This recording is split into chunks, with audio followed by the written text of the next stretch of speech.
Okay, good evening, guys. Welcome to this episode of FPL Family, number 14 already. 14th episode already this season. Feels like this one should have been 13, really. Oh, God. That is never a truer statement said. You're absolutely right. It does feel like this should be 13. Although I don't know. I feel like there's been a few game weeks this season that feel like game week 30, like it should be number 13. Oh, unlucky. no. This one. This was particularly bad. This one has it. It's been quite... There is so much to discuss, guys. There's so much to talk about. I'm just thinking back. In my whole FPL career, I don't think there's ever been one. Oh, come on. This bad. Come on, it's not that bad.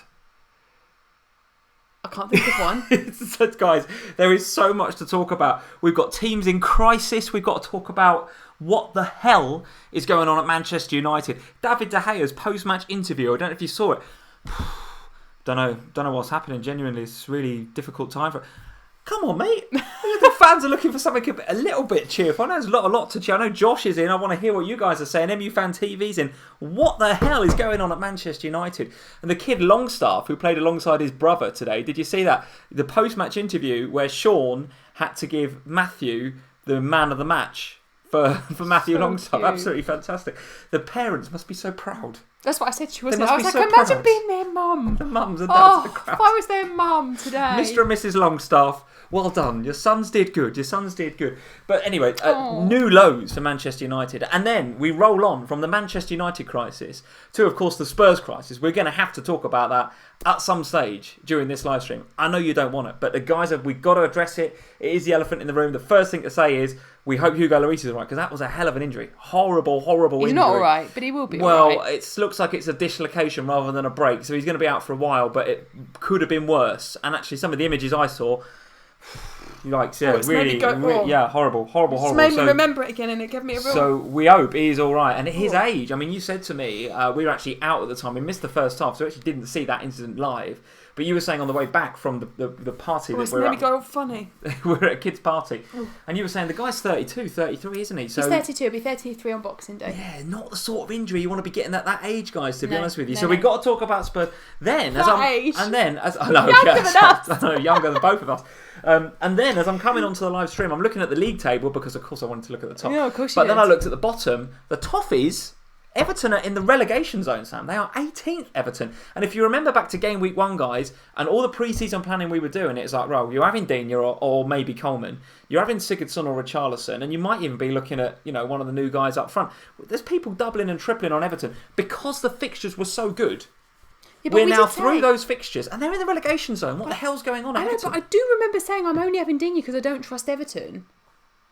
You're only having Digne because you don't trust Everton? Well, I wasn't having any more than... I was having Digne, but I wasn't having any more because I didn't trust them. But I think Digne is a hard sell now, isn't it? Everyone's piling off of Digne. Oh, yeah, he's incredible. Long gone. Get on the 4.5. So listen, it's crisis after crisis. And to be honest, if you wade through all of that crisis, there has been some fantastic entertainment, some great games this game week, not least the laughable Norwich defence, which we're going to talk about later on. Who's the guy at the back? Is it Amadou? Is that how you say his name? I've never seen a guy defend like this. Quite incredible at centre half. And Aston Villa just absolutely sized for it. So much to talk about. Villa pumping 5 in that game. Nothing for McGinn. Yeah, see, this is another thing, right? What the hell? It's not just when your big hitters don't do anything. It's when, your nailed-ons. I had, in that game, I had Pookie, I had Cantwell, I had McGinn. There were 6 goals in that game. I know. 6 goals. Nothing. And not one of them bothered to do anything. No Cantwell. In fact, McGinn and Pookie got booked. As you can tell, guys, Sam's a little bit emotional this evening. A little bit emotional. Not least all of that stuff, but of course the Otamendi 9-pointer that swiftly became 1 point. Not that I'm in any way worried about that at all. Very, very happy. The thing is, that bothers me less because everyone, I'd have been more... No. Otamendi is very lowly owned. Yeah, still. but everyone I was going to say everyone has a Man City defender, so I'd be less annoyed at Otamendi than I would if I was a Walker owner who got 45 minutes. 45 minutes. No, Walker didn't play because Cancelo played, right? And then Zinchenko and Walker did a... They did a little... 45 minutes each. Did they really? Yeah. Oh, goodness me. Pep. So rotation... Thanks, Pep.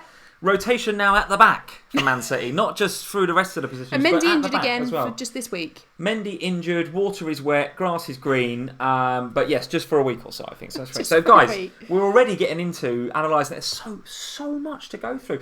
But first but not least, that's not even a saying. First and foremost, we're going to be talking about the polls, guys. So thank you to the guys in our Slack, our Patreons today.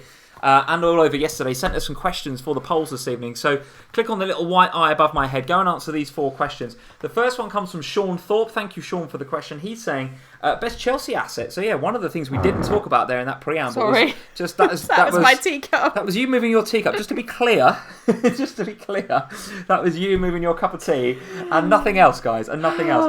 Frank Lampard's Chelsea. Oh, Frank Lampard. Frank Lampard's Chelsea looking very, very good indeed. And Mr. Hudson-Odoi, who you were getting some funny looks coming your way this week about, he's not quite ready yet. He might not even get a start.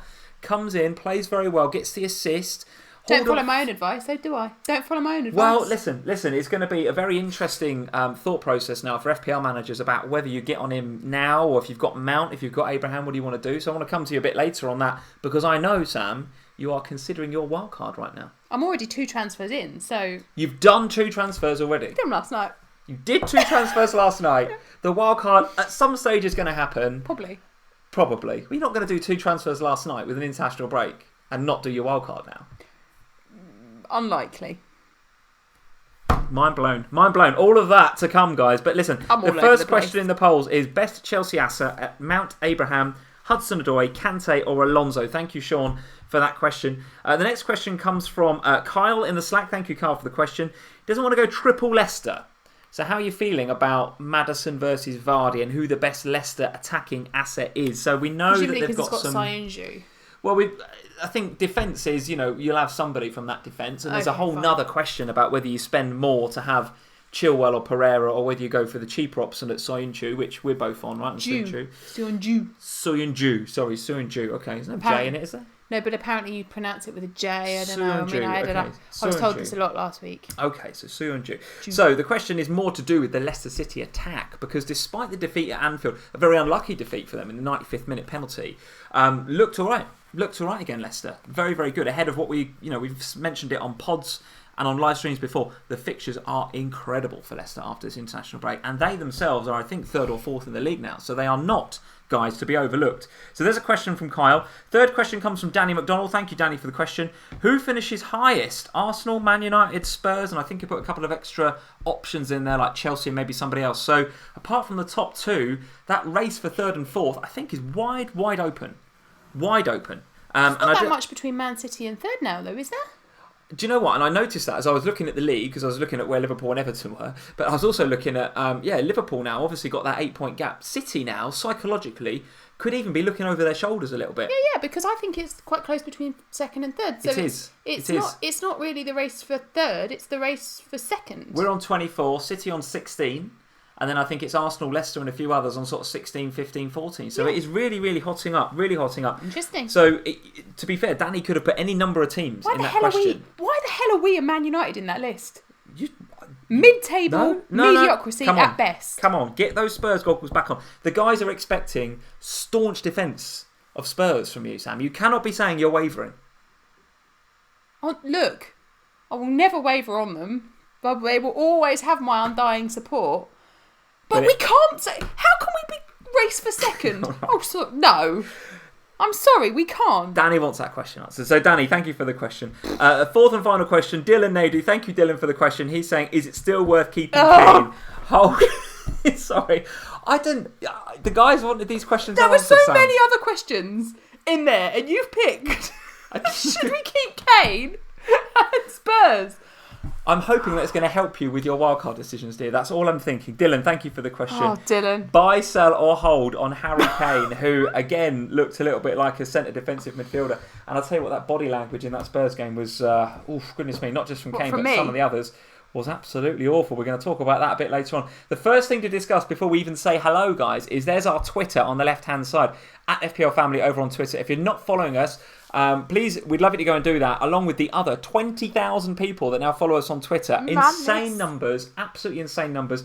Guys, if you follow us over on Twitter, we thank you and we love you for your support. 20,000 followers, absolutely fantastic. We were proper chuffed, weren't we, on Saturday when that I was ticked over? proper chuffed. It was brilliant. And in celebration of that, I posted a little clip of the first ever video that we ever did on YouTube. Oh, God. And it was, let's just say it was, well, listen. That's what's caused this week to be bad. Well, I've got it here. Look, here's that video. Look, here it is. So this is your team from, what season are we in now? 1920, so 18 nights. This is from 17-18.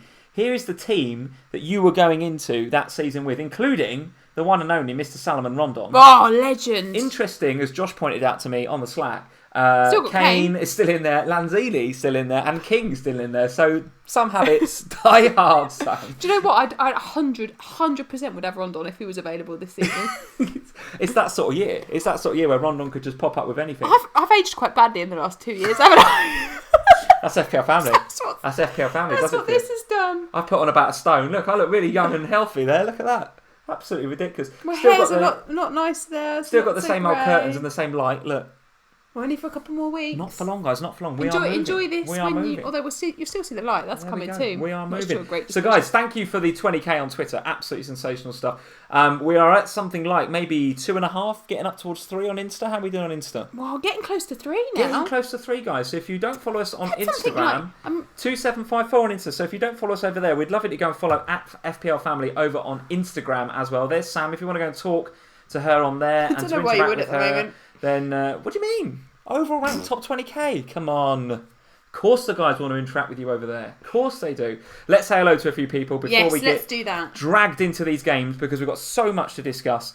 Mafio Sol is here. He says Leicester top 4. Yeah, absolutely. Don't disagree with that, Mafio. Don't disagree with that. Rainbow Siege is here. How are you doing, Rainbow? John Chappell is in. How are you doing, John? Wilson, of course he has played for a free-scoring Chelsea side. Wilson for Chelsea. Must have been misreading that, or else I've missed another comment. Napoleon York Andrews is here. How are you doing, Napoleon? Andrew Yee is here as ever. Thank you, Andrew, for joining us.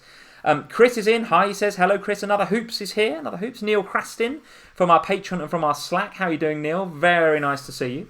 Actually, 494 people in, Sam, which frankly, I'll take that. We said that's a win just because before we came on. What did you say? I'll be glad if we get 100 with the international break. If we had 20 people in tonight, I'd call that a win because it's international break. It's been a guff game week. Frankly, I'm surprised you guys are just screw it. I'll just leave it. They probably just come to see how upset I am. Well, I did tease on Twitter that you'd already made 2 transfers and that you were considering your wild card. So what's up with your cup? It's not broken, is it? I think my cup's broken. It's a sign. Spurs are in crisis.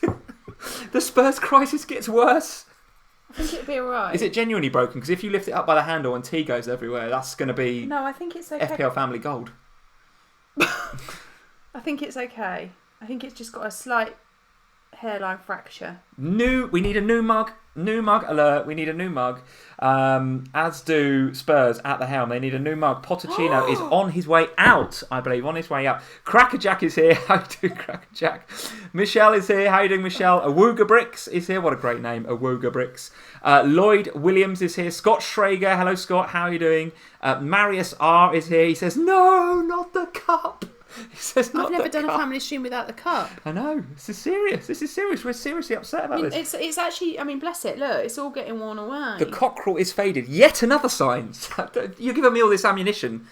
You're giving me too much ammunition. It's too easy for me to not take the mick. I'll get you your cup out that says it's a Liverpool, like the Liverpool team, and it wobbles and falls from the top of the Premier League. You did get me that, but you got me that cup some 6 or 7 years ago. So still relevant this year, I reckon. Oh, shots fired. Oh, Steve Wynyard is here. Sam, join me in wanting our managers sacked. He says. I don't Steve, want Poch sacked. A very unhappy Manchester United fan. We're going to talk about the woes at St James's Park today. I don't want Ollie sacked either. Josh is in FPL telling. How do Josh? He's saying cracks in the mug, cracks in the team. What is going on at Spurs?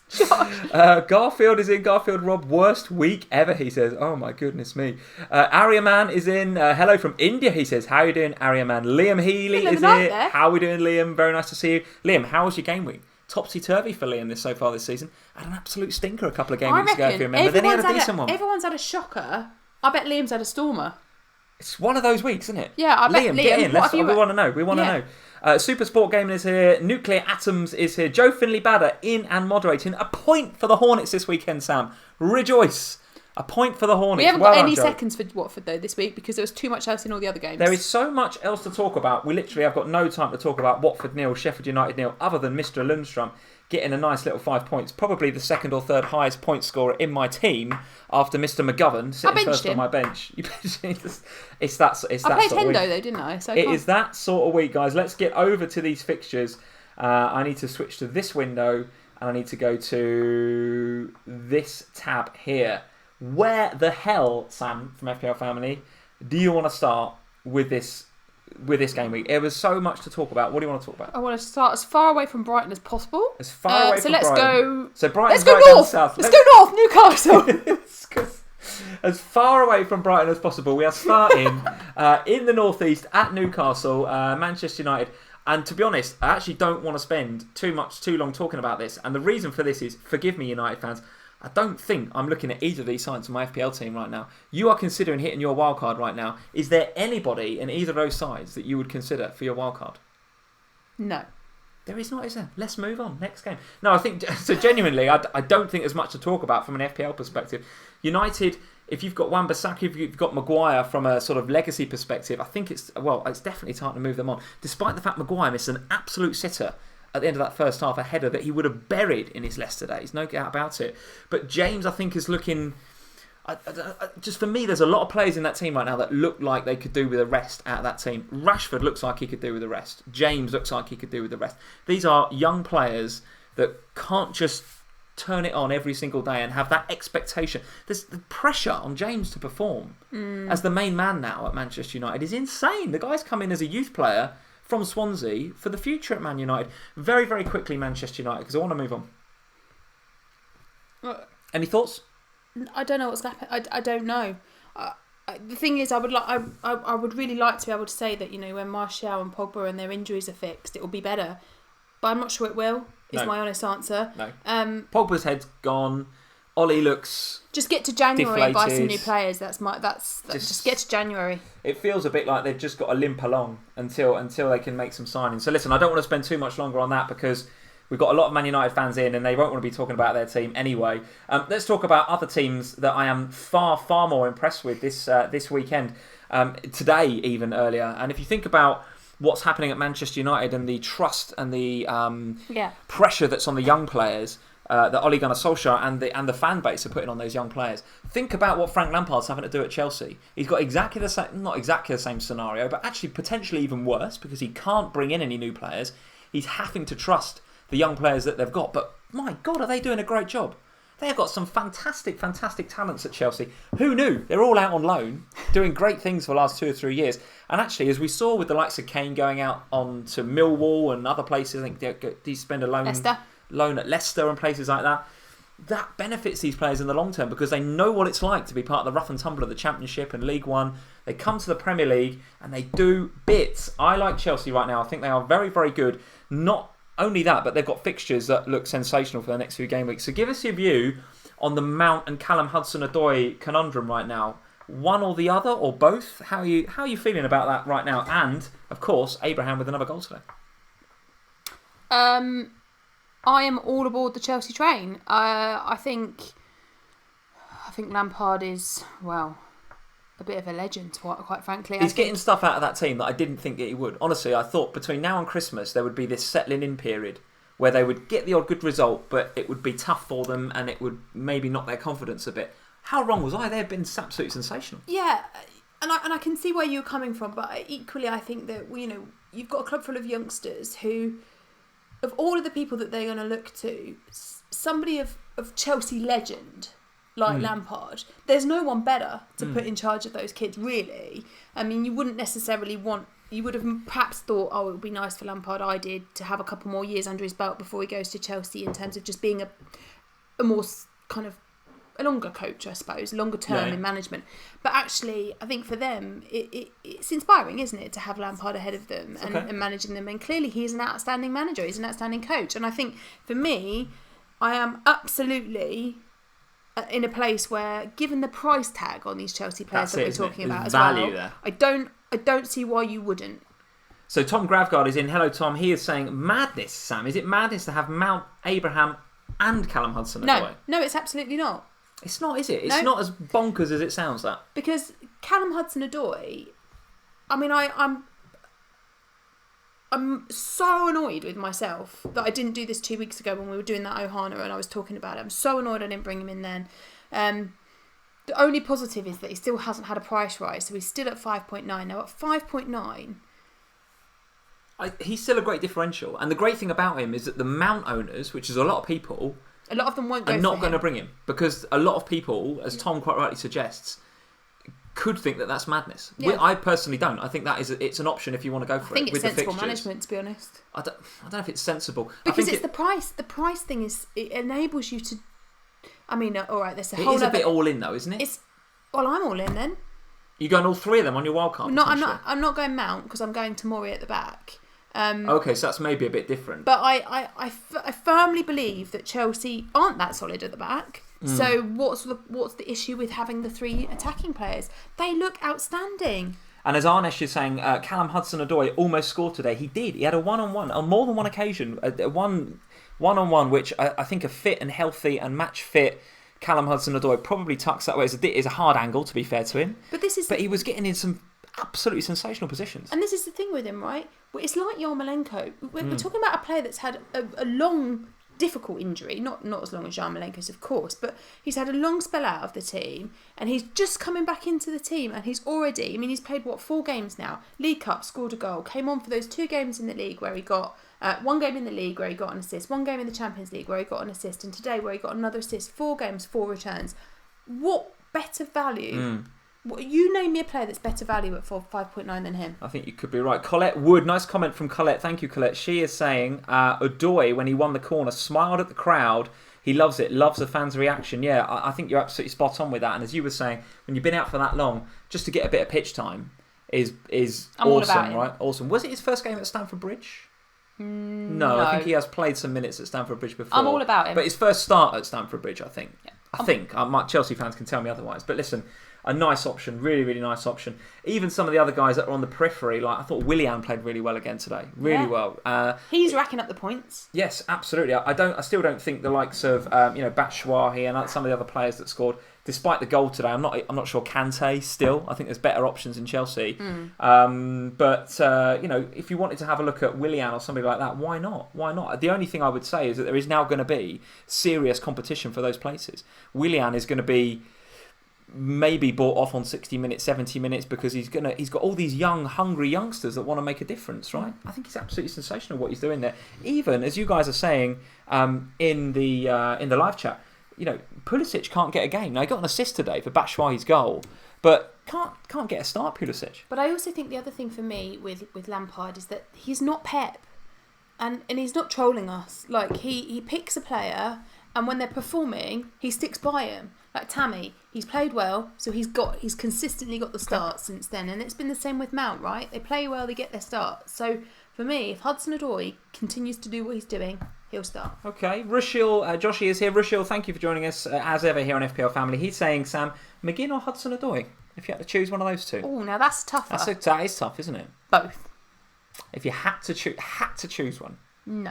I will not, Rushil. I will not. Fixtures would probably make me go Odoi, but I love McGinn. Yeah, you can't. Despite not getting anything this game week, McGinn could have easily had something this game week, no doubt about it. A quick word for Arsenal. Not much for the asset that we've all got, or most of you guys have got for Arsenal. A lot of podcasts, a lot of Twitter accounts saying, well, it's Aubameyang or nothing. Well, this week maybe suggests otherwise, right? So David Luiz with the goal, Pepe with the assist of all places, of all people.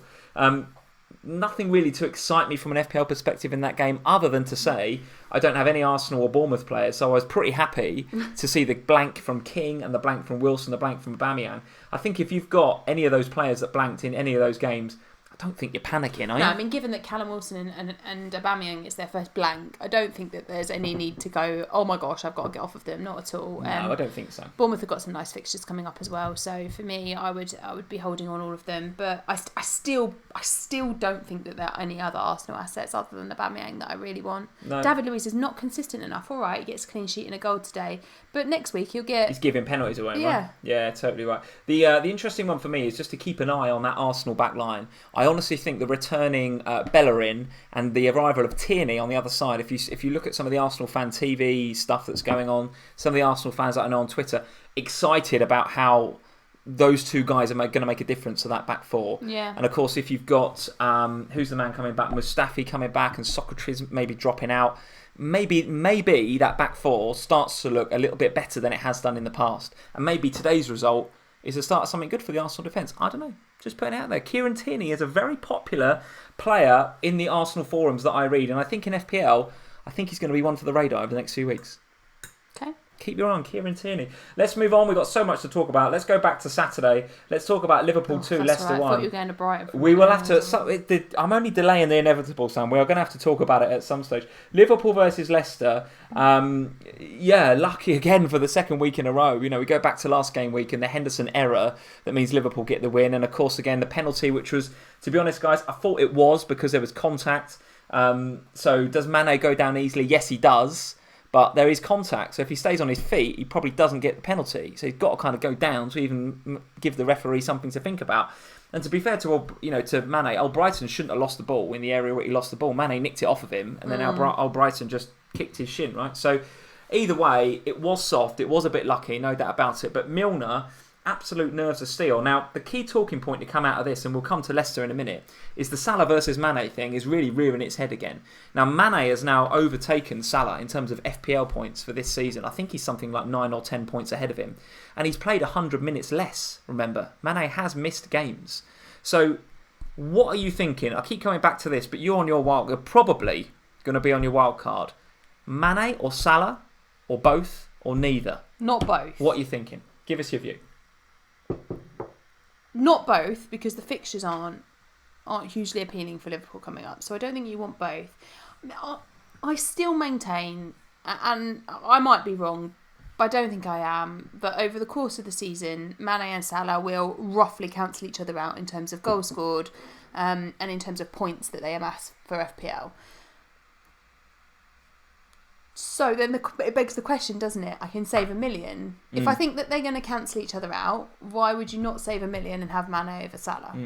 Do you think that Mane is captainable? That's the one thing, is that with Salah, you feel like you're comfortable putting your captain on him. Although, to be honest, I'm starting to feel a lot less comfortable doing that. How many times have you put your armband on Salah? Well, yeah, quite. Not much. Not much, to be honest. Because I've only once or given twice. it once, and he blanked. Yeah, once or twice out of 8 game weeks. And to be honest, if I look at the fixtures coming up for Liverpool, away at Man United next, that absolutely could be a Salah captain. But I'm looking at that and thinking, yeah, not sure that I would go Salah captain against Man U, then Spurs after that. I don't know. So Salah this game week had an XG of 1.05. So he actually was top for XG underachievers. So he did have nice chances. He was getting in good positions. And actually he and Mane were being quite creative for each other, which is kind of a nice thing to see based on the row we saw against Burnley a few game weeks back. So they seem to have gotten over that. But nevertheless, Mane just looked, from the eye test, more dangerous in that game. It just looked as if he was hungrier, wanted it more, was sprinting back to make tackles and stuff defensively, which in FPL I know we're not that interested in. But it was the hunger and desire that I wanted to see. If I got an FPL player like that, I want to see stuff like that. Yeah, I agree with you. I just think, for me, it feels like a very luxury transfer. So if you're on your wild card, I can absolutely see the value in moving Salah to Mane, because it frees up some cash and then you can spend it on other people. But then again, this goes back to, well, who do I want to spend it on? Because the Man City assets aren't exactly appealing either at the moment. So if you really need the money, then I can see it. If you've got a luxury transfer or you're on your wild card, I can see it. But for me, I don't know. I still haven't quite got to that point where I feel like I'm ready to give up Salah yet. Yeah, and Colette with another really nice comment here. Thanks, Colette. Salah, when he loses some of his key performance indicators, some of his KPIs, so like Milner, so Milner taking penalties, Trent taking a lot of corners, suddenly Salah starts to, those BPS that he racks up to get the bonus points maybe just drop back a little bit. If he's not on penalties, then, he doesn't get the goals. I noticed he got taken off, didn't he, towards the end of that game? Would have been interesting to see who took it if he didn't get taken off. Yeah, I still think it would have been Milner, Probably, actually. yeah. I still think it would have been Milner, but I couldn't have been sure about that. Nevertheless, Salah did go off with a pretty horrendous tackle from Chowdhury about 5 minutes from time, so he has sort of done his ankle a little bit. Klopp was absolutely fuming at Chowdhury at the end of the game. He was raging. I wonder whether, it's not like Klopp to get quite so emotional, I wonder whether he was deflecting a little bit from the penalty incident so that people started writing about how fuming he was rather than talking about the penalty incident. Maybe. But nevertheless, Salah's ankle, let's keep an eye on it over the international break. The good news is Egypt are resting him, so he's not been called up to the international squad. So he's got 2 weeks off now to look after that ankle, ready for Old Trafford. I think he's going to have eyes on the prize at Old Trafford, and I think he's going to go there all guns blazing. And on that basis, I think I'm keeping him. But it's going to be very, very difficult, guys. I can see, if you want to move sideways from Salah to Mane, I totally get it. And that's why I'm not 100% sure on my wildcard yet, because I still feel like at the end of my wildcard, I'd still have Salah. And therefore, why am I playing my wildcard? Yeah, all right. Billy Hadaway, Salah is due a streak. Sell him and get punished, he says. Ariaman, Salah is rested. Yes, he will be rested over that international break. FPL Dubs, how are you doing? Good evening. Wildcarded a few game weeks ago. Took Salah out for Mane and it's worked out ever since. You're absolutely right, Dubs. You're absolutely right. Although I feel like it's a coin toss, isn't it? It's worked out for you there, Dubs, which we're obviously delighted about. But easily could go the other way. Mane, by the way, if you look at the top 10 players for BPS in game week 8, he is the only one in there of any sort of fantasy pedigree. I mean, if you look at the top 5, number 1 is Armand Traore, then Connolly, who we're going to talk about in a minute too. Yeah. Wesley for Villa, Milner, Louise, McGovern, the keeper for Norwich, despite conceding 5 goals, Willems, Dunk, Maupay. It's only really Mane in there in the top. That just shows you what sort of a game we've had, right? Mane is the only recognised, inverted commas, FPL asset in that top 10 BPS. Unreal. Leicester, for their part, were good. Really, really good at Anfield. Yeah. And I thought certainly in the last 20 minutes, they came into the game more. Now, there was probably a bit of fatigue from Liverpool in that Salzburg game, for sure. But Leicester really piled on the pressure in that last 20 minutes. They didn't sit back. They really, really went for it. And Maddison, I thought, looked great. Vardy had a couple of chances too, although I think he was largely well marshalled. Who are you considering from Leicester? I guess you've got Soyuncu, with a J, Ju. I guess you've got him over Pereira and Chilwell at the back. I have indeed. Okay, and what are you thinking further forward? Vardy. You're all out Vardy. What's your thinking behind that, and not maybe Maddison or somebody else? I've lost the plot with Pookie.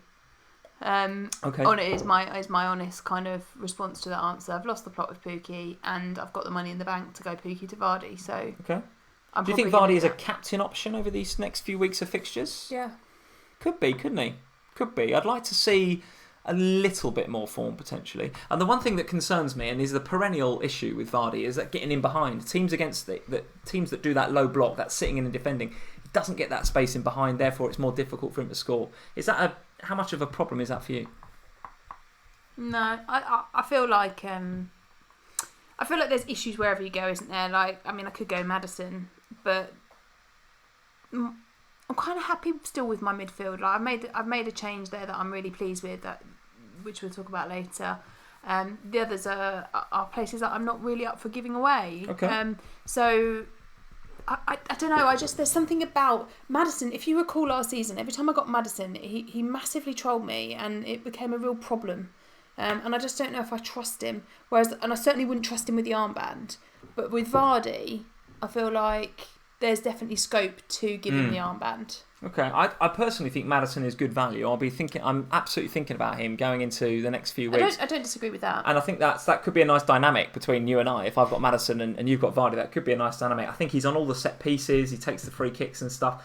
I do think I think he's been given a bit more license to shoot this season. Yeah. If you look at some of the underlying stats, he's been shooting at will, frankly. And between game weeks 1 and 5, nothing really went off for him. He was a bit off target. He didn't really find his shooting boots.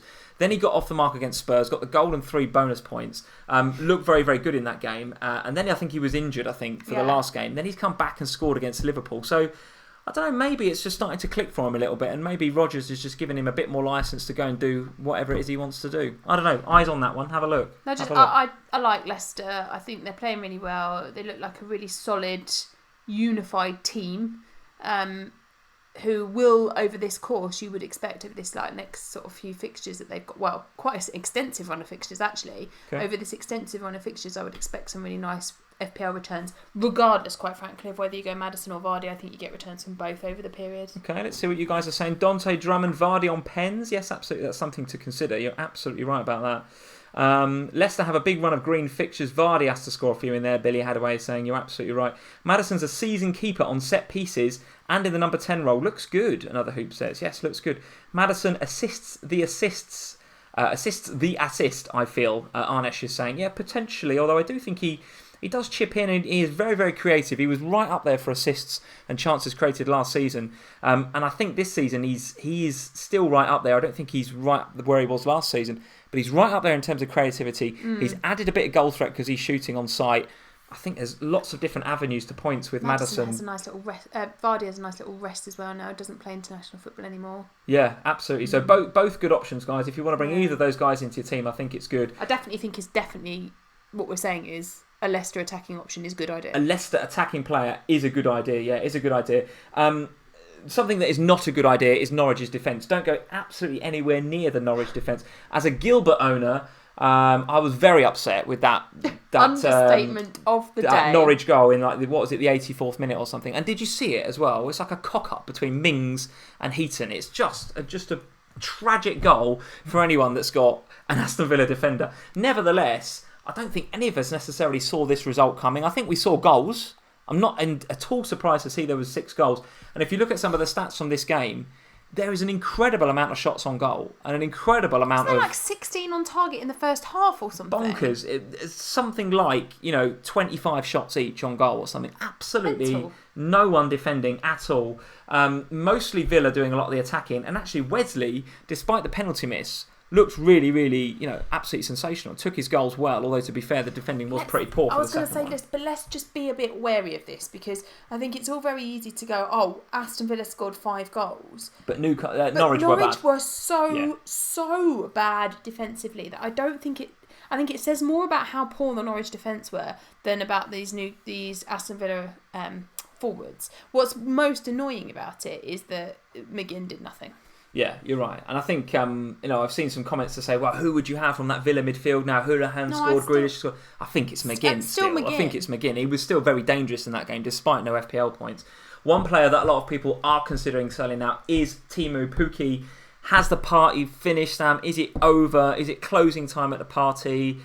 I guess one of the reasons you're playing your wildcard is because Pukki is out. Am I assuming right? I'm not definitely playing my wildcard. I might still do a mini wildcard. Right, okay. Because I've done 2 transfers, but I can still just do a -4. The Pukki... look, the man is... I'm done. I'm done with him. I captained him. He had all of the stats, everything you looked at. Double-figure hauls in all his home games. And I spent so much time pondering... And I'd have been better off captaining Kane. And that's what's annoyed me. In a game against Aston Villa... Not by much. By 2 points, I'd have been better. And actually, that's like 10% of my points this week. So, that's quite a big deal.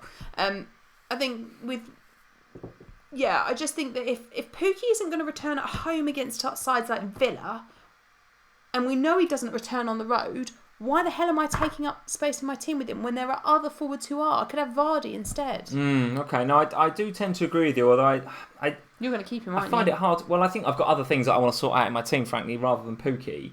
I do find it hard to drop him. I really do, because he's been sensational at home, and they have got a couple of nice home fixtures coming up, but they weren't good. It feels more like a Norwich problem than a Pukki problem. Norwich themselves didn't look good against Villa, and in previous couple of game weeks have not looked good at all. It's almost as if teams have sussed them out a little bit after that early season form. Yeah, I think so. And obviously I'm doubled because I've got Cantwell as well. Yes. And I'm kind of looking at that thinking, well, in the games where Pukki's done stuff, Cantwell tends to do stuff as well. So, and I never want to play them both because I don't like playing them both. So I might as well get rid of Pukki and know that in the good fixtures for Norwich I can play Cantwell, and the likelihood is he'll get some return that will cover for the people that do keep Pukki. But I think he's going to drop tonight.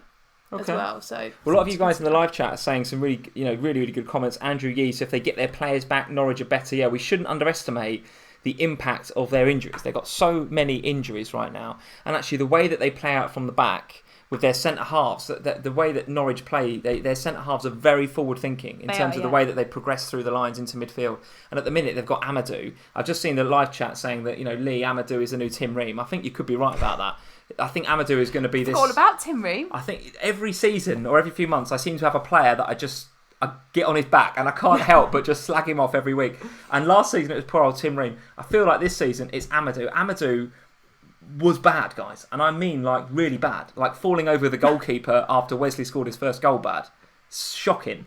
And so not only can this guy not defend, but he's also not got the passing ability of the likes of a Zimmerman or somebody who they rely on so much to get that fluidity through to Pukki. So I think you guys, I think Andrew and a lot of you guys in the live chat are spot on. They do miss their players. They have got a lot of injuries. So after the international break, with some of those guys coming back, will they be different? Let's hope, if you're a Pukki owner, if you're a Cantwell owner and you're not planning to sell those guys, let's hope that they do improve. Let's hope they do. So there we go. A big scoreline there. 5-1 for Villa. Fantastic result. Let's get this over with, Sam. Brighton 3, Spurs 0. Without being too emotional, do you want to go first? Do you want to give your view, or do you want me to give my view? No, because you'll just annoy me by giving your view. Go on then. Let's hear your view. Brighton played really well. I think Brighton, they did exactly what they needed to do. They just came at us and they were like, well, let's see what you're made of. And we just went, we're made of nothing. And do you know what? I think that result has been coming for Brighton. I think they've been playing some really nice stuff under Potter without necessarily getting really, really good results. And I think they smelt blood a little bit after the Bayern result and they just kind of went for you. And they two up top, which never happens for Brighton, right? And Maupay and Connolly in particular was brilliant in that game. Absolutely brilliant. But I think, again, we have to just hold on that because Brighton haven't been consistent and Connolly, yes, was great, but will he play when Murray's available? Probably not. So, it's one thing to just think about. Although Potter did say after the game, didn't he, about how, the kid's been knocking on the door and he's been really good in training and all of that and he's come out. It'd be very hard to drop him now, coming out and scoring a brace against Spurs.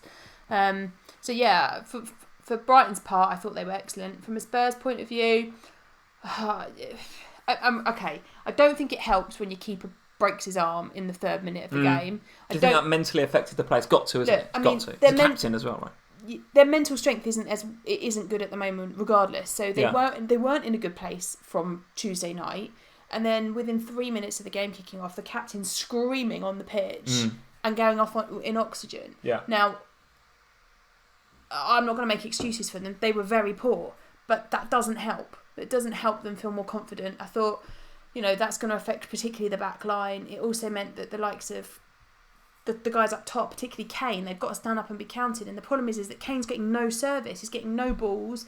He missed a big chance though, Kane. I don't think you can necessarily say that. It was one he missed one chance. Yeah, but he had one chance. Back him to Baghdad. But he had one chance. Okay. So the rest of the team, he's got to make chances for himself. He's got to get up there and do some bits. But the rest of the team have got to be better. There's no unity across there. I don't know what Poch is thinking. He takes on Dombele off and... so what do you think? So there's a lot of rhetoric about this on Spurs Twitter and on the Spurs fan sites about Poch and some of the decisions he's making. I happen to think that a lot of the fan forums are saying, what's he doing putting Sissoko at right back? I thought Sissoko was probably your best player actually at the weekend. I thought he played really, really well at right back. I have no issue with him playing Sissoko at right back. I thought he played all right. No issue. But outside of that, some of the decisions he's making are a little bit interesting, to say the least. I said a few times, if you want a Spurs player, and quite frankly at the moment I don't know why you would, but if you do want a Spurs player, for goodness sake, it's not Son. He's going to be hauled at 60 minutes every single week if he starts. So Tom Gravgard, thank you for the super chat, Tom. He's saying, to that end, Sam, do Son and Aurier play against Watford in Game Week 9? Given that I think Son has got some pretty lengthy travels to do with South Korea, is he going to come back and go straight back into that team, or is he going to start rotating some of the options? I think as FPL managers over the years with Spurs, we've been lucky because Spurs haven't had any ability to rotate their team. Yeah. We don't have depth in squad. This season is different. After international backlist, Salso will be back. Sessegnon will be available. I forgot about Sessegnon, yeah. So those two will be available again. Plus, then we've got, obviously there's Dele. I mean, that's another matter entirely. But there's Dele. There's Ericsson. There's Son. There's Dyer, who he's starting to like to play minutes again. There's Ndombele. There's so many players in that middle that there will not be. It will be like Pep and Poch will basically become one of the same thing. And I don't think that even Son is immune from this. I don't think he'll play after international break. No, he might come on for 30 minutes, but do you want that as an FPL owner? Okay. Gazaniga as an FPL asset. I don't know how much he is in the game, but he's pretty cheap. I think Gazaniga is a fantastic keeper. And actually a lot of Spurs fans have been calling for him to get a run in the team. Now he's going to get that now. What I think he'll do very well. My issue is that where is our back line in terms of their heads, because they need to be solid and help him out. He's but I do think he's potential. If you're doing rotating 4.5s, he could be a nice asset. Okay, all right. Jeff from the Captain's Pick podcast. Hey Jeff, how are you doing? He is saying he's currently captaining Kane at home to Watford in game week 9. Am I mad? Jeff, you are not mad. Watford at home. It doesn't get any better than that for Spurs. Surely you're keeping a Spurs asset. Surely you're keeping either Kane or Son for that Watford at home game in game week 9. Is that a question at me? Am I doing that? I don't know. Does Kane stay in your wildcard? If you wildcard? I don't know. And this is where I am really, really struggling with whether to wildcard or not, because if we were playing anyone else after international Watford at break, home, do you know what I mean? And then my mum rang me, didn't she, and said, "Do you want to come to Watford?" You've got to keep him, Sam. You've and got I to think keep Harry Kane. if I'm going, I've got to keep him, and I've got to captain him, and I don't know. Right, that's enough about Jeff, Spurs. I don't know. That's enough about Let's Spurs. talk, Jeff. You and I talk. Connolly for Brighton then. Come on, second for BPS, only to the man, the myth, the legend, Armand Traore, who we all know and love now. Not crapped, absolutely brilliant. Connolly, the 19-year-old Irishman for Brighton, 4.5 forward in FPL. Option or no option? Does he play if Murray's fit? I think you're getting another Greenwood. Yeah, but there's a fourth game that he's got some points in, right? So he's come on as a sub in the previous 3 games. Okay, this one is a bit different. He started and he's got 2 goals. But surely with a squad like Potter has got, he's got one striker really, and Morpay, really. Andoni's gone. He's got Glenn Murray, who's on his last legs, frankly, bless him. So what more? I mean, that's the perfect for them right now, isn't it, for Brighton? A young up and coming, hungry 4.5 in FPL. Not that Potter cares about that. I think he's a perfect sort of player for them. He's perfect sort of player for them. Potter going, who should I'm going to play him today? because 4.5 in FPL, play you. I think he's I personally do think he's an option. I do think he's an option at his price. He's an option. Any more, if he's 5.5, 6, no, not at all. But he is. If you're on Mason Greenwood, given what United and Mason Greenwood look like right now, I would be swapping him all day long for Connolly. I think he's absolutely put himself squarely in the thoughts of Potter. Connolly. I think he's going to be. I think he could be very good. I think if you score a brace against Spurs in your first start for a team in the Premier League, how could you drop him? A lot depends on whether Potter goes for that system. I think he smelt blood against Spurs and went 2 up front. And he put Gross in the middle and said, right, you go and roam. And Gross was very good as well, by the way. But if he goes back to what he's used to playing, which is that one up top, Morpay, and sort of like flooding the midfield and being a bit more cautious with next it. Week? I don't know. Let's have a look. Brighton next week. Brighton come back from the international break and they go to Villa. So that's a defence they can get at. Then they're at home to Everton. Everton are a crisis club right now. Then they're at home to Norwich, who are a defence you can get at. And then they go away to Manchester United, who are in crisis. So the next 4 look really, really nice. If you want to take a punt, and let's face it, it's not exactly an expensive punt on somebody like Connolly, I am not going to tell you not to do that. Notorious Nerd is saying, does Connolly stay when Trossard is back? Yes, fair point. Listen, he's not going to get 90 minutes every week, Connolly. He's 4.5. So he is going to be rotated. He is going to come on as a sub sometimes. But he's definitely given Potter a reason to consider him, which I really, really like. One more game we want to cover. Let's just do one more, which was Man City against Wolves. Frankly, an absolutely ridiculous result. Because actually, I'll admit, I went into this game absolutely terrified of it. Because KDB was injured. So I went in it with just Otamendi. Yeah. You captain Sterling again. Yes. What are you doing with him? Yeah, good question. I don't know. I mean, it's almost like, and I said this on the FPL show last Thursday, was that it's the definition of insanity, doing the same thing over and over again and expecting a different outcome. I feel like I've captained him 3 or 4 times now and he's let me down. Even last week, don't think he looked particularly good in that game. He did get the goal, it did just about cross the line, and I did just about pick the right captain. But there's a lot of just abouts in there. Yeah. He wasn't particularly good until he started drifting a bit more central. He was very wide again. Now in the Wolves game today, we've not watched it. It wasn't on TV. I'm very keen to watch the match today. 2 highlights tonight. Very keen to see whether Sterling plays and drifts a bit more into that centre, or whether he stays wide. Because of all the times I've watched him so far this season, he is staying really, really wide, and that just makes him so ineffective, and it's so frustrating. So I honestly don't know. It's getting to a point where I'm now starting to question whether I'd captain him. And as soon as as soon as your premium assets become questionable captains, it's like, well, why would you have him? Same as Salah, actually. Same as Salah. If it wasn't for Salah having a 2-week break, I'd maybe question why I've got Salah as well. In fact, I am questioning why I've got Salah, because Mane looks just as good for $1 million less. Of the 2 City players right now, and we've got to assume KDB comes back in Gameweek 9, of those 2 players, which would I captain now? KDB, 100%. 100% all day long out of those 2, unless Sterling starts to show some form. So my question is, why spend 11.5 million, 12 million on Sterling? Get someone else. So you don't get John McGinn, and then I could guess whoever I want, right?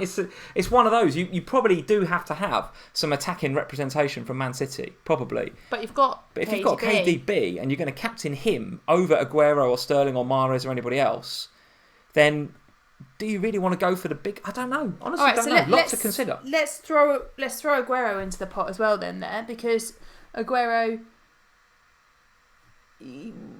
I wasn't sure he was going to start this game week because he obviously played in the Champions League. Obviously we'll get a nice rest now, I suppose, over international break. But again, you know, all right, it was his first blank of the season, so it's less of an issue, I suppose, with him than it is with Sterling. But he's more of a rotation risk than Sterling. So, is he? Well, he's going to be, isn't he? More of a rotation risk than Sterling. I don't think Sterling's a rotation risk at all. Okay, I'd argue that, but yeah, okay. Aguero's going to miss some fixtures with Jesus, for sure, or miss minutes of fixtures because Jesus will play. I still can't get on board with getting Aguero. I just think one blank, you can't just dump him, I don't think, with one blank. If you've got Aguero, I think you've got to show him a bit of... Okay, but then... bit of loyalty, right? But Aubameyang, every minute, pretty much of every game probably for most of the season. Yeah. Only blank today. So... Yeah, true. I'm not saying it because I think he's a bad footballer or a bad FPL asset. I'm just, at the price tag he is, if he was a 9 at Vardy's price, then perhaps you'd be more tolerant of, he's going to miss a game here because Pep's roulette's kicked him. But okay, well, let's see what you guys are saying in the live chat. As you can tell from our ramblings, we are really uncertain as to what to do with Sterling and Aguero and Man City. My view is, I think, stick and be patient. I think on all of them. Yeah, at the moment. But as Tom Gravgard is saying, Aguero a much better FPL asset when KDB plays. I think you are spot on with that, Tom. KDB is in there and supercharges that team. There's no doubt about it. I mean, should we just actually say Manchester City all better when KDB plays? For sure, and you will miss a player like that in the form that he's in. He's amazing. Super Sport Gaming, why in the world would you seek Aguero? And then just literally above him, another Hoops. I'm on Aguero and KDB and very happy. So there you go. Even you guys in the live chat, we are completely split as what to do with Sterling and Aguero. I think patience is going to be the key. You've got to accept that the likes of Aguero and Sterling... Aguero, it's his first blank, right? It's his first blank. Yes, You've got to accept that he's not going to get everything for 38 game weeks. Agreed. With Sterling, it's not his first blank. That's the challenge. I think if you're a Sterling owner, you've got a question to answer. If you're an Aguero owner, I think you stick and just you've got some patience. Listen, lots to discuss. Lots to discuss. Wolves, for their part, just looking at Traore before I came on. What a guy! 0.6% owned, 5 million, 16 points today, 8 points in game week 6 against Wolves when he got an assist. So only really 2 attacking returns on the season. You're not seriously talking about getting Traore. I just wanted to give him his 42 seconds because the guy, honestly, every time I watch him, the guys at Planet FPL.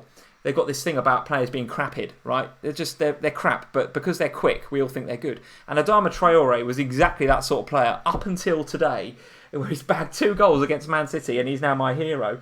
I don't know what to make of Wolves. We didn't watch the game. Let's watch Match of the Day 2. 2 assists for Jimenez, so maybe he's back on the radar.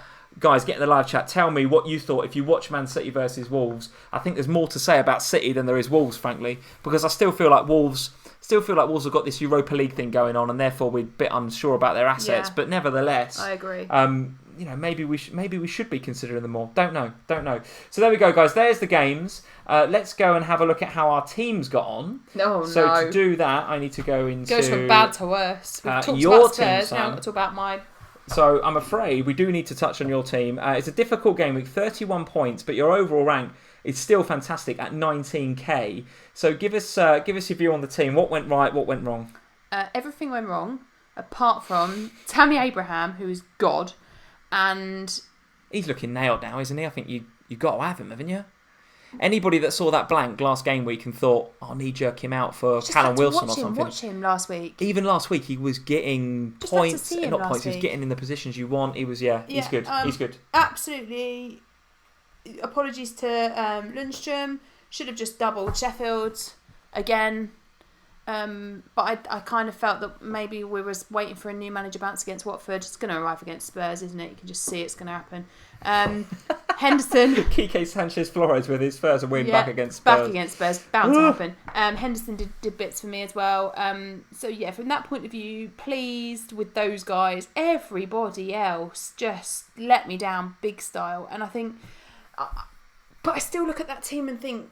It's a good team. That was fine for that week. And this is where my wildcard ramblings have come in, because I've made 2 transfers. So go on then. Who are your 2... What have you done already away from this team? Well, I've stopped ignoring my own gut, and I've brought in Hudson-Odoi. Okay. I've taken Who out... have you got rid of? Lanzini. He's your boy this year, isn't he, Lanzini? Nothing but love for Lanzini up to now. What's gone? What's changed? He was getting a price drop last night. You fickle he was getting a price drop last FPL night, manager. and honestly, he got injured, didn't he, a couple of game weeks ago, missed a game. Lanzini for Callum Hudson-Odoi, by the way. That's a ballsy transfer. That is someone that's been consistently delivering so far this season to someone that's come in and just had a couple of good games. But listen, who am I? He hasn't been consistently performing this season. Lanzini's been alright. No, because he got injured. So for the last 3 weeks, he's blanked. Okay, alright. And in those 3 week period, when I said about doing it, what's Callum Hudson-Odoi done?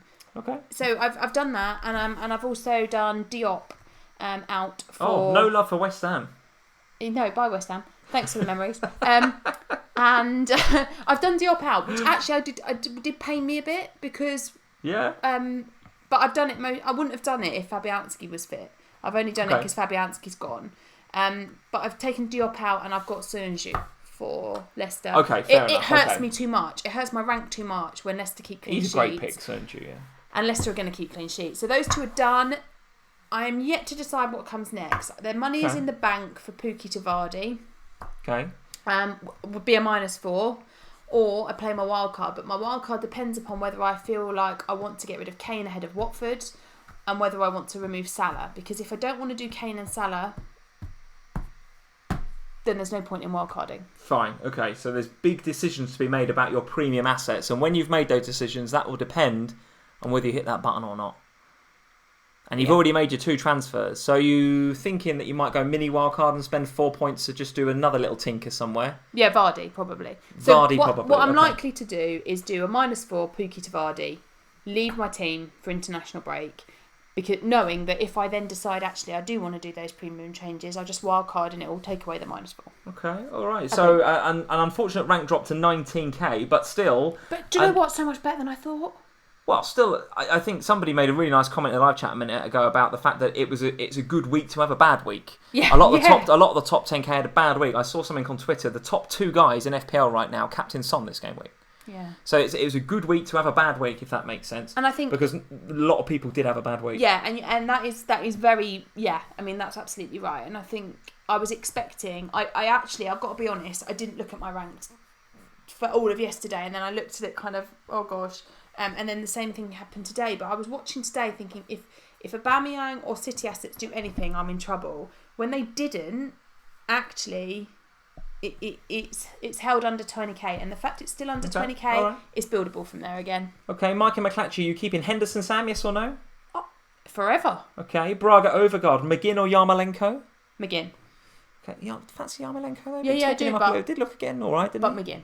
Still McGinn. Okay, so overall rank 19k, which is still an overall rank that most FPL managers would give their left arm to have at 19k, despite the 31 points this week. I'm a bit better, 41 points, but just about over average. That's an overall rank that's gone up about 15k. So very much treading water after my, game week 6 that was brilliant. I mean, my game week 6 was fantastic. Game week 7 was bang on average with 51, and game week 8 was pretty average, maybe 1 or 2 points over the average with 41. So I'm overall rank 143k, which, given how difficult this season has been so far, and given the amount of options we've got, and we have game weeks like this one where, as I said, the top 10 for BPS includes one FPL asset that we're all considering in Mane, and we've got players like Armand Traore blazing it up, and Wolves beating City at the Etihad. I mean, it is so unpredictable this year, and I think that's why we're seeing such a variance in score. So I'm pretty happy with my 1-4-3. I've got 2 transfers going into the international break.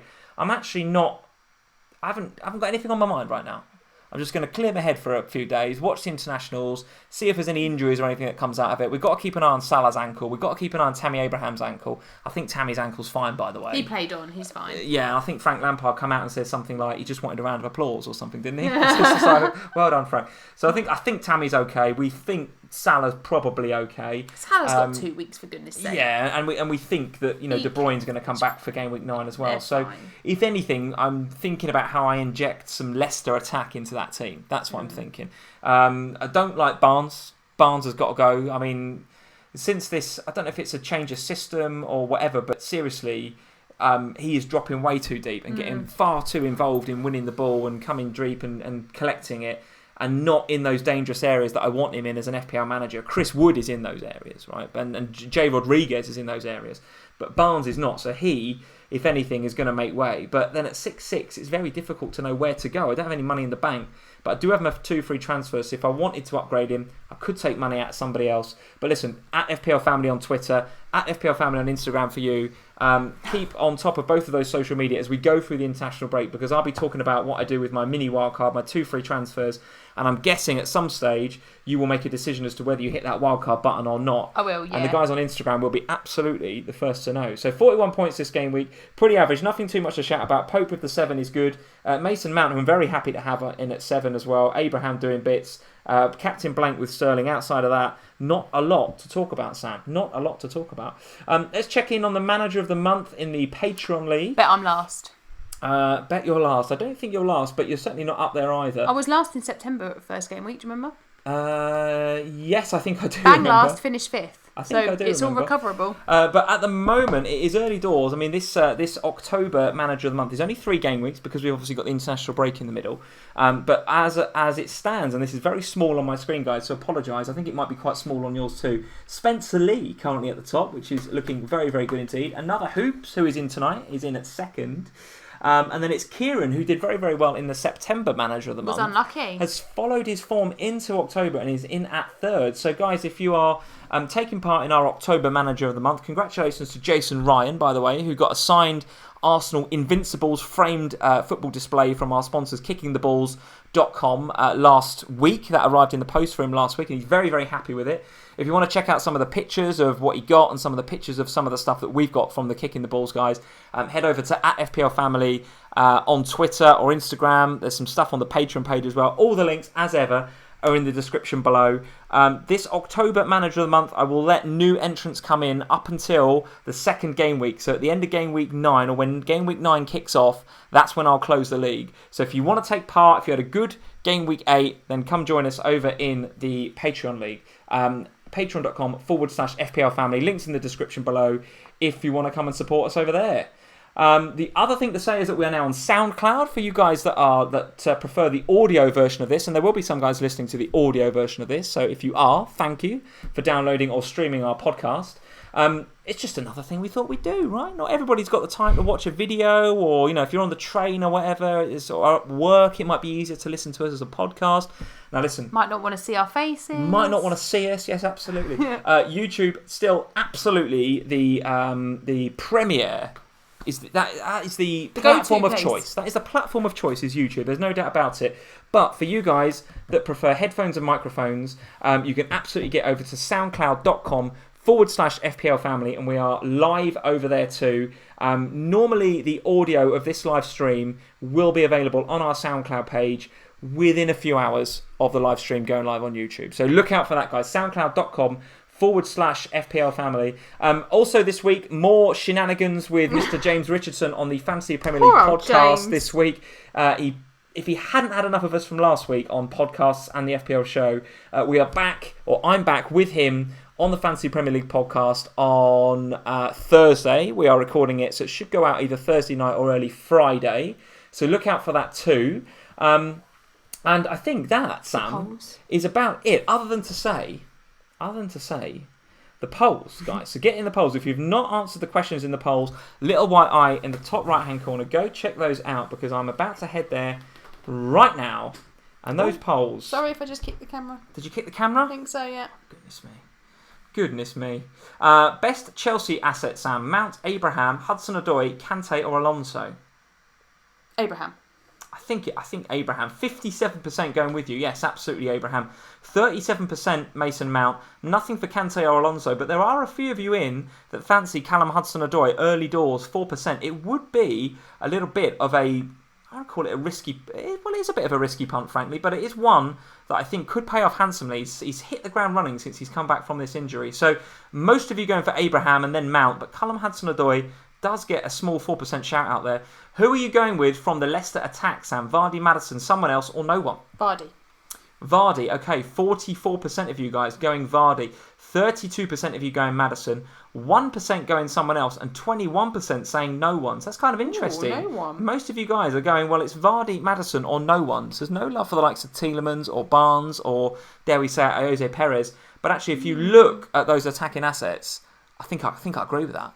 Yeah. I think I agree with it. It's one of those two, isn't it? Vardy or Maddison. And it's 44% of you saying Vardy is the one to go for. Who finishes highest out of these, Sam? Arsenal, Man U, Spurs and Chelsea? Shall I answer it? No, as a neutral? I'll answer it. Chelsea. Chelsea, interesting. 68% of the community going with Chelsea. 28% going with Arsenal. Only 3% on Spurs. And absolutely nobody saying that Manchester United finishes... Josh. Not We've got Man United fans. Josh and MU Fan TV are in tonight. Oh, Josh, that's made my night. Oh. Not even Josh thinks that Man United will finish highest out of those four. Josh. Good old Man United fans. They are bloody good value at the moment, I have to tell you. Chelsea 68%, Arsenal 28%, Spurs 3%, Man United, all hope for Spurs? and faith has gone from Old Trafford. It's absolutely incredible. And Kane, Sam, buy, hold or sell. Given that, Watford at home in game week 9 for Kane. Is there an option captainable. To cry? No, there's a buy, hold or sell. There is no cry option, unfortunately. No. I've got to hold him. We're Watford next. Hold. Well, listen, nobody is saying buy, and 81% of you guys are saying it's time to sell Harry Kane. Only the 17% of you are saying he's a hold. So it is fairly unanimously in the sell camp for Harry Kane, I'm afraid. And listen, that is it. Boy. We've come to the end of another FPL family. Teams in crisis. We've got United, Ollie's bus that he's driving. He's at the wheel of some rickety old... He's lost the wheel, hasn't he? The bus has gone. Spurs are in crisis. The body language looks terrible. Everton are in the relegation zone despite having a run of decent fixtures. Where are Watford? Watford's new manager bounce hasn't worked. They're not bouncing anywhere. They're as flat as a pancake. Liverpool are going to win the league, 8 points clear. Man City can't win without KDB. Man City are useless without KDB. What is going to happen next, Sam? What is going to happen next? I predict Leicester are going to be above Manchester City in a couple of weeks. There's a little thought to leave you on. There's a little thought to leave you on. Leicester to overtake Man City in the league over the next few weeks. I can see that happening, guys. We're coming back with a game week review next week. That is something that I am only sharing with you guys on YouTube. I will not say that anywhere else. You will not hear me say that on the official FPL podcast for fear of an absolute roasting from Mr. James Richardson. We will be back this time next week. Sunday night, 8 p.m. is our regular slot. Despite there's no game week, we'll do it. We'll have a little preview of game week 9. Love a preview. I also am Jamie Pick expecting you to have hit that wildcard button, possibly. So I want some updates next Sunday as to how your team is doing. I'm not telling you what I'm doing. What the live stream this time next week is going to be all about, guys. Of course, we will look ahead to game week 9 and what those fixtures look like. But absolutely, we're going to get a Sam wildcard update and whether you've done any more transfers. Mini wildcard update or wildcard update. And of course, I've got 2 in the bank as well. So there'll be some thoughts around what I'm doing as well going into game week 9.